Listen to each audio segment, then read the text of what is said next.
السلام علیکم ورحمۃ اللہ وبرکاتہ۔ رب اشرح لی صدری ویسر لی امری واحلل عقدۃ من لسانی یفقہوا قولی رب یسر ولا تعسر وتمم بالخیر۔ اللہ کی توفیق اور اس کی رحمت سے ہم سورۃ بقرہ کی تفسیر اور اس کی تحقیق دیکھ رہے ہیں۔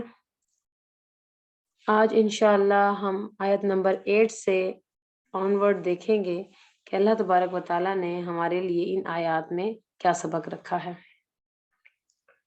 سب سے پہلے ہم لفظی تحقیق کریں گے۔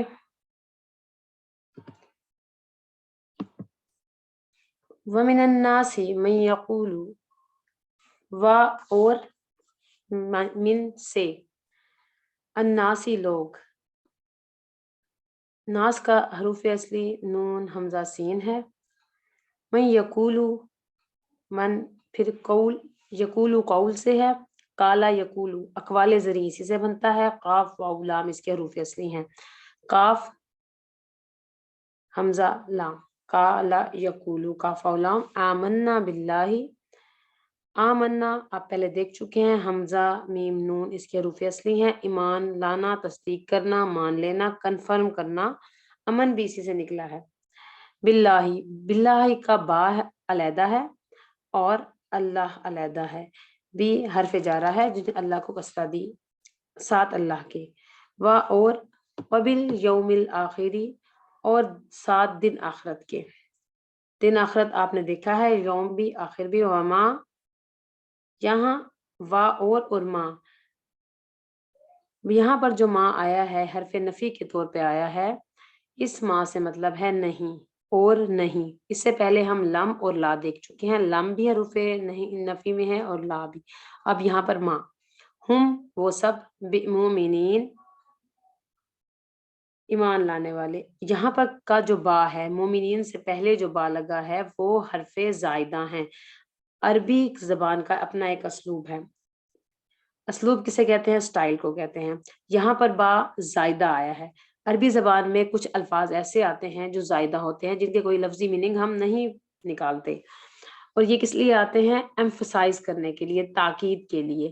اس کا کوئی لفظی ترجمہ نہیں ہے تو اس کا مطلب یہ ہرگز نہیں ہے کہ اس کے کوئی فائدہ نہیں ہے، بلکہ اس کا بہت زیادہ فائدہ ہوتا ہے کہ یہ ایمفسائز کرتا ہے۔ قرآن پاک کا ترجمہ ہم لفظی تو کر سکتے ہیں، لیکن اس کا سٹائل یعنی کہ زبان کا جو اپنا سٹائل ہوتا ہے اس کو ہم اسی طرح سے کاپی نہیں کر سکتے، یعنی کہ سٹائل ہم ٹرانسلیٹ نہیں کر سکتے۔ تو یہ ایک سٹائل ہے، ایک اسلوب ہے کہ حرف زائدہ لا کر لفظ میں تاکید پیدا کی جاتی ہے۔